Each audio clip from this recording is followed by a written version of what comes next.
Hello दोस्तों, नमस्ते, प्रणाम। मैं घूंघट वाली 960 अपने यूट्यूब चैनल में आप सभी का स्वागत करती हूँ। तो दोस्तों, आज मैं लेकर आई बहुत ही प्यारा सा एक चुटकुला नाच गीत। कैसी लगी गीत कमेंट में ज़रूर बताइएगा। गीत को पूरा सुनिएगा।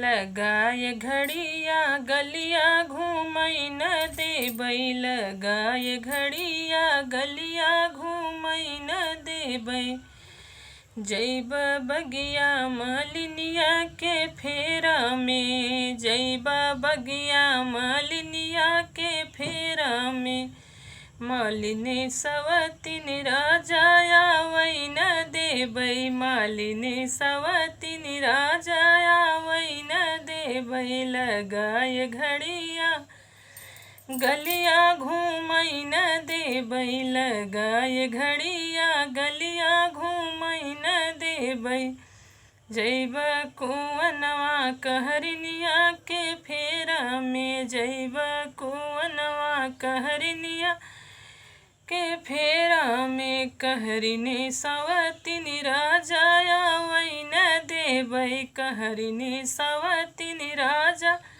आवई न देबई, लगाए घड़िया गलिया घूमई न देबई, लगाए घड़िया गलिया घूमई न देबई, जैब महलिया रानियवा के फेरा में, जैब महलिया रानियवा के फेरा में, रानिय सवतिन राजाया वही न देबई, रानिय सवतिन राजा आवई न देबई, लगाए घड़िया गलिया घूमई न देबई।